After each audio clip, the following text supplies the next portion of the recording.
पण जे लोक पेपर फोडतात त्यांच्यावर कोणती कारवाई होणार? नमस्कार, कालपासनं आम्ही दिल्ली येथे आहोत आणि इंडिया यूथ फ्रंट म्हणजे आमची जी इंडिया अलायन्स आहे त्याच्या सगळ्या युवक आघाडींची काल एक अतिशय महत्त्वपूर्ण बैठक पार पडली।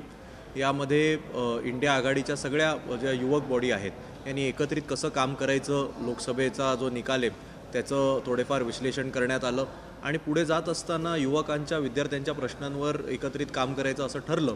त्यात सगळ्यात प्रामुख्याने प्रश्न तो म्हणजे सध्या नीट परीक्षेचा जो काही गोंधळ झालेला आहे, पेपर फुटीचं मुळे जो काही संपूर्ण विद्यार्थी वर्गामध्ये जे काही तणावाचं रागाचं वातावरण आहे या सगळ्याला कुठेतरी वाचा ही इंडिया यूथ फ्रंटनी फोडली पाहिजे असं ठरलेलं आहे।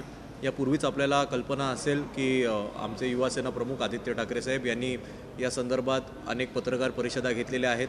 CET परीक्षेत सुद्धा जो काही गोळ झाला त्या संदर्भात सुद्धा ते बोललेले आहेत आणि त्यामुळे आता कुठेतरी रस्त्यावर उतरून तीव्र पद्धतीचे आंदोलनं या सगळ्या संदर्भात घेतली पाहिजेत।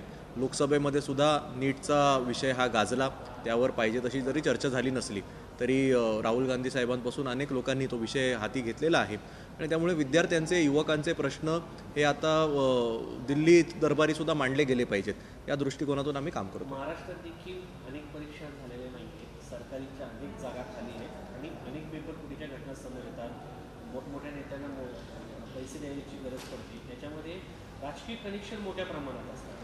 नाही, नक्कीच ग्रामीण भागातले अनेक होतकरू तरुण हे वर्षानुवर्ष स्वतःच्या घरापासून लांब राहून या परीक्षांची तयारी करत असतात आणि जेव्हा परीक्षांना सामोरे जातात तेव्हा त्यांच्या लक्षात येतं की पेपर फुटले गेलेत आणि सगळं सेटिंग झालं आहे, सगळं मॅनेज झालं आहे आणि त्या संपूर्ण परिवारासाठी फॅमिलीसाठी एक अत्यंत विचित्र हे सगळं परिस्थिती उद्भवते।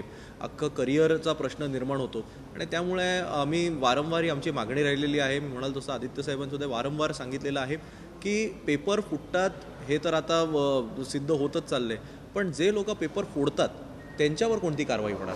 एक नवीन कायदा आला पाहिजे ज्याच्यामध्ये अगदी सक्त त्यांच्यावर कारवाई झाली पाहिजे आणि मोठ्या मोठ्या गुन्ह्यांना जशी शिक्षा सुनावली जाते तशी शिक्षा ही जे पेपर फोडतात त्यांच्यावर झाली पाहिजे। शेवटी लाखो विद्यार्थ्यांच्या आयुष्याचा हा विषय आहे, त्यामुळे त्याची गांभीर्यता लक्षात घेऊन केवळ त्याच्यावर लगेच ते सुटले नाही पाहिजेत, कोणाची कायद्याचा धाक राहिला पाहिजे ही आमची भूमिका आहे। इंडिया यूथ फ्रंटची ही दुसरी तिसरी बैठक असेल, त्याला अजून चांगलं स्वरूप येणं गरजेचं आहे।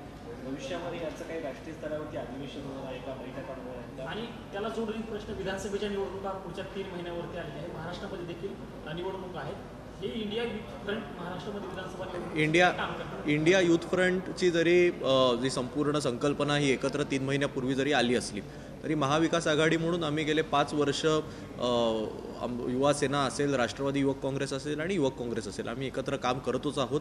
मी कालच त्या बैठकीमध्ये प्रस्ताव त्यांना दिलेला आहे की पुढची इंडिया यूथ फ्रंटची बैठक ही मुंबईमध्ये व्हावी, त्याचं होस्ट म्हणून आम्ही युवा सेना म्हणून आम्हाला काम करायला आवडेल असं मी निमंत्रण सगळ्यांना दिलेलं आहे आणि येत्या विधानसभेच्या निवडणुकीच्या पार्श्वभूमीवर सुद्धा इंडिया यूथ फ्रंटचे जर देशभरातील सगळे युवक नेते हे जर महाराष्ट्रामध्ये आले, वेगवेगळ्या भागात फिरले तर 100% इंडिया आघाडीला, महाविकास आघाडीला येत्या विधानसभेमध्ये त्याचा फायदा होईल आणि त्या दृष्टिकोनातून आम्ही काम देखील करणार। आगामी विधानसभामध्ये युवकांना जास्तीत जास्त प्रतिनिधित्व मिळावं यासाठी युवा सेनेची शिवसेनेमध्ये काय भूमिका राहील? नाही, आमच्या पक्षामध्ये तिकीटं कोणाला मिळतील हा सर्वस्वी निर्णय हा पक्षप्रमुख उद्धव ठाकरे साहेब यांचा असतो आणि जिथे जिथे संधी मिळेल म्हणजे एखाद्या मतदारसंघामध्ये जर एखादा युवक खूप चांगलं काम करत असेल, त्याची निवडून येण्याचं मेरिट असेल म्हणजे विनिंग मेरिट जर त्याच्याकडे असेल तर मला वाटतं त्याला संधी देखील मिळेल। पण केवळ युवा सेनेचा आहे म्हणून काय आम्ही असा कोटा वगैरे मागणार नाही, तशी आमच्याकडे पद्धत नाही। पण एखाद्या युवक जर मी म्हणालो तसं निवडून येणारा असेल तर त्याला संधी मिळाली पाहिजे आणि मला खात्री आमचा पक्ष देईल। थँक्यू।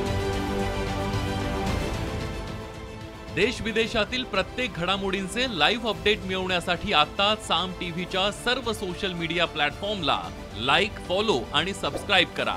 तसंच सर्व नोटिफिकेशनसाठी बेल आयकॉन प्रेस करायला विसरू नका।